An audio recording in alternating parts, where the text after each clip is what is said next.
السلام علیکم، welcome to my YouTube channel. امید کرتی ہوں کہ آپ سب خیر و عافیت سے ہوں گے۔ آج کی اس ویڈیو میں ہم شرک اور اس کی اقسام کے بارے میں بات کریں گے۔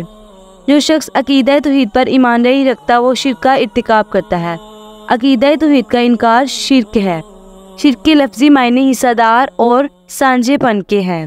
اسی طرح اللہ تعالیٰ کی ذات و صفات میں کسی کو شریک اور حصہ دار بنانا شرک کہلاتا ہے۔ مثال کے طور پر اللہ تعالیٰ خالق حقیقی ہے اور فلاں بھی خالق حقیقی ہے، اس طرح کا عقیدہ شرک ہے۔ اور اگر کوئی شخص یہ کہے کہ اللہ تعالیٰ خالق حقیقی ہونے میں کسی کا محتاج نہیں مگر فلاں خالق ہونے میں اللہ تعالیٰ کا محتاج ہے تو یہ شرک نہ ہوگا۔ قرآن مجید میں شرک کے بارے میں اللہ تعالیٰ کا ارشاد ہے، بے شک اللہ تعالیٰ اس جرم کو نہ بخشے گا کہ اس کے ساتھ شرک کیا جائے، اس کے سوا جس کو چاہے بخش دے گا۔ سب سے بڑا شرک یہ ہے کہ بتوں یا مورتیوں کی پوجا کرنا، فوشدہ اولیاء یا انبیاء سے دعا کرنا، الہی طاقتوں کو انسانوں سے منسوب کرنا۔ معمولی شرک میں مستقبل سنانے والوں یا جادوگروں سے مدد طلب کرنا، اللہ سے زیادہ دوسروں سے ڈرنا، پہچان کے لیے اچھے کام بھی کرنا شرک کی مثالیں ہیں۔ شرک معمولی ہو یا بڑا، شرک تو شرک ہے اور اللہ تعالیٰ کبھی بھی شرک کرنے والے کو معاف نہیں کرے گا۔ شرک کی حقیقت یہ ہے کہ جب تک کسی کو رب کے برابر نہ جانا جائے تب تک شرک نہ ہوگا۔ اس لیے قیامت میں کفار اپنے بتوں کے بارے میں کہیں گے، خدا کی قسم ہم کھلی گمراہی میں تھے کہ تمہیں رب العالمین کے برابر ٹھہراتے تھے۔ اس آیت سے مراد ہے کہ اس کو خدا کا ہم جنس مانا جائے، جیسے مسیح عیسیٰ علیہ السلام کو اور یہودی عزیز علیہ السلام کو خدا کا بیٹا مانتے تھے، اور اسی طرح مشرکین عرب فرشتوں کو خدا کی بیٹیاں مانتے تھے، چونکہ اولاد باپ کی ملک نہیں ہوتی بلکہ وہ باپ کی ہم جنس اور مساوی ہوتی ہے، لہٰذا یہ ماننے والا شرک ہوگا۔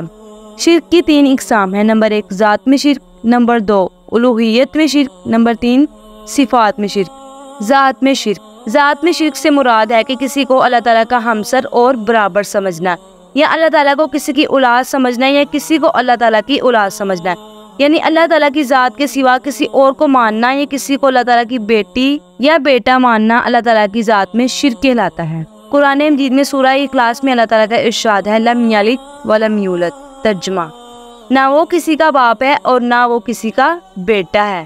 رسول اللہ صلی اللہ علیہ وآلہ وسلم نے فرمایا، اللہ اور اپنے درمیان درمیانی نہ بناؤ کیونکہ اللہ ہر چیز کو جانتا ہے اور دیکھتا ہے۔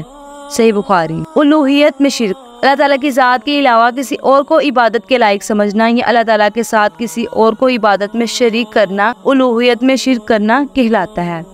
اللہ تعالیٰ کی عظمت کا تقاضا یہ ہے کہ صرف اسی کی عبادت کی جائے۔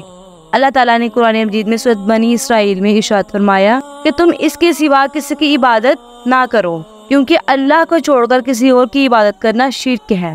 اسی طرح آپ صلی اللہ علیہ وآلہ وسلم نے فرمایا، شرک رات کی تاریکی میں سیاہ پتھر پر کالی چونٹی سے زیادہ پوشیدہ ہے۔ صحیح مسلم۔ نمبر 3 صفات میں شرک، صفات میں شرک سے مراد اللہ تعالیٰ کے علاوہ کسی اور کی ذات اور شخصیت میں اللہ تعالیٰ جیسی صفات ماننا اور اعتقاد رکھنا صفات میں شرک کہلاتا ہے، یعنی اللہ تعالیٰ جیسی صفات، اس جیسا علم اور قدرت کسی اور کے لیے سمجھنا اللہ تعالیٰ کی صفات میں شرک ہے۔ قرآن مجید میں سورۃ الشورى میں اللہ تعالیٰ کا ارشاد ہے، لیس کمثلہ شیء، ترجمہ اس جیسی کوئی شے نہیں۔ تمام مخلوق اللہ تعالیٰ کی محتاج ہے اور اس میں جو صفات پائی جاتی ہیں وہ اللہ تعالیٰ کی طرف سے عطا کردہ ہیں، جبکہ اللہ تعالیٰ کی تمام صفات ذاتی ہیں، وہ کسی کی عطا کردہ نہیں ہیں۔ قرآن مجید میں اللہ تعالیٰ فرماتا ہے، مومن غلام مشرک سے اچھا ہے۔ اسی طرح مشرکوں کو یہ حق نہیں کہ اللہ تعالیٰ کی مسجدیں آباد کریں اپنے پر کفر کی گواہی دیتے ہوئے۔ ایک اور جگہ اللہ تعالیٰ نے ارشاد فرمایا، وَلَا تُنكِحُوا الْمُشْرِكِينَ حَتَّى يُؤْمِنُوا، ترجمہ اور تم نکاح نہ کرو مشرک مردوں سے یہاں تک کہ ایمان لے آئیں۔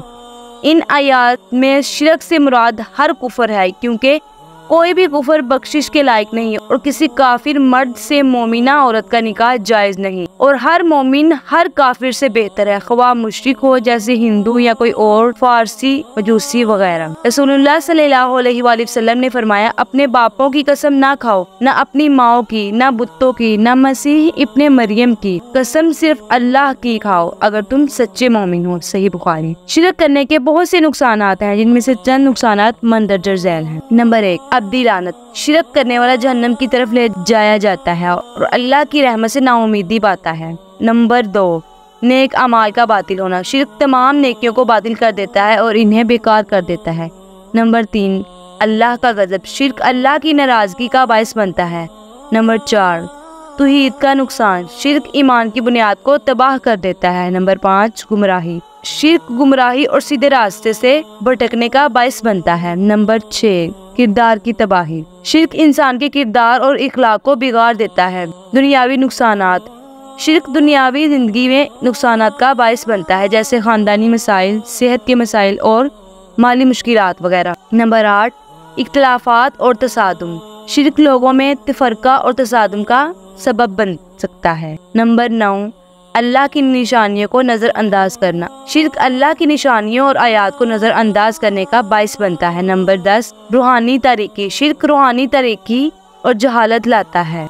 نمبر 11، شرک پر انحصار، شرک انسان کو خالق کی بجائے مکروہ پر انحصار کرتا ہے۔ ہمیں چاہیے کہ شرک و بدعت جیسی تمام بیماریوں سے بچے، کیونکہ اللہ تعالیٰ فرماتا ہے بے شک شرک سب سے بڑا گناہ ہے۔ اللہ تعالیٰ انسان کے تمام گناہوں کو معاف کر سکتا ہے، لیکن شرک کو کبھی معاف نہیں کرے گا۔ اس لیے ہمیں چاہیے کہ ہم ایک اللہ کی عبادت کریں اور اس کی ذات و صفات میں کسی کو شریک نہ ٹھہرائیں۔ امید کرتی ہوں کہ آپ کو آج کی ویڈیو سے فائدہ حاصل ہوا ہوگا۔ اگر آپ کو آج کی یہ ویڈیو اچھی لگی ہے تو اسے لائک اور شیئر ضرور کیجیے گا اور میرے چینل کو سبسکرائب بھی کیجیے گا۔ اللہ حافظ۔